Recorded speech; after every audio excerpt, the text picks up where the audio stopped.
Ces chaussures et sacs sont des chefs-d'œuvre artisanaux de la Togolaise Deborah Ayaba Agbo.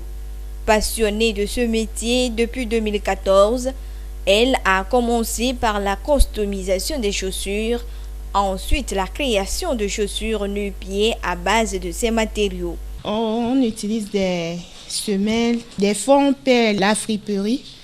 Il y a certains tissus là-bas, c'est juste là-bas que tu peux les trouver. On utilise beaucoup de choses aussi dans les objets de récupération pour les chaussures simples. En fait, je travaillais à la pharmacie, mais je ne me sentais pas à l'aise là-bas. Donc, à un moment donné, j'ai prié Dieu qu'il me donne le travail que je dois faire pour être à l'aise dedans et bien évoluer. Donc, c'est comme ça que j'ai commencé par customiser mes sacs et chaussures.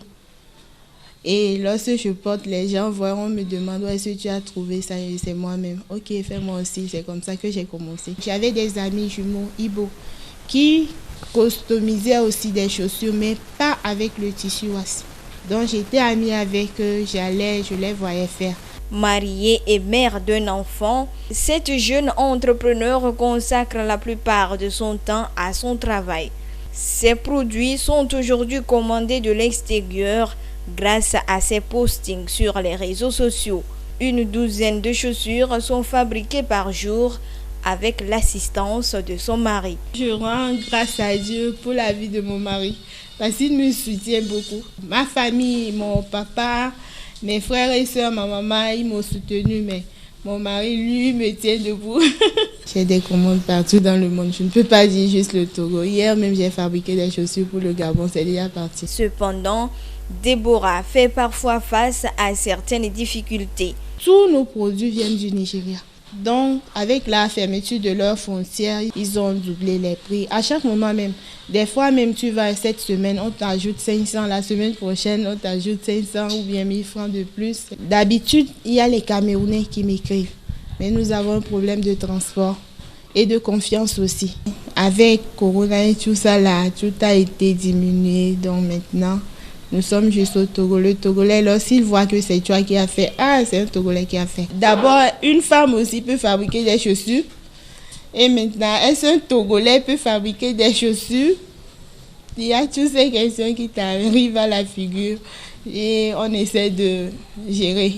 Mais je veux qu'on crée une usine de fabrication de chaussures made in Togo. La fabrication de chaussures constitue pour Deborah une activité génératrice de revenus lui permettant de subvenir à ses besoins et ceux de sa famille. Nous sommes en train de survivre quand même avec ça, mais on sait qu'on va vivre aussi avec. Par la suite, lorsqu'on aura les machines et autres, on aura un local pour la fabrication, tout ça là, créer des emplois. Il y a beaucoup même qui me proposent si je peux les engager ou je peux même poursuivre la formation. J'invite le président à jeter un coup d'œil sur moi pour voir ce qu'il peut faire pour m'aider. Le Premier ministre aussi.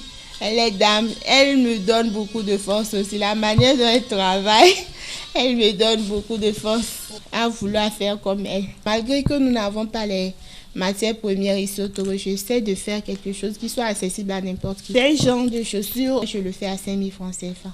Et ces genres, le prix, lorsque tu veux payer par douzaine, c'est à 1 300. J'invite les Togolais à consommer local. Consommons made in Togo. Consommer local afin d'encourager les initiatives des jeunes entrepreneurs togolais. Ceci contribue au développement de l'économie nationale et à la réduction de la pauvreté.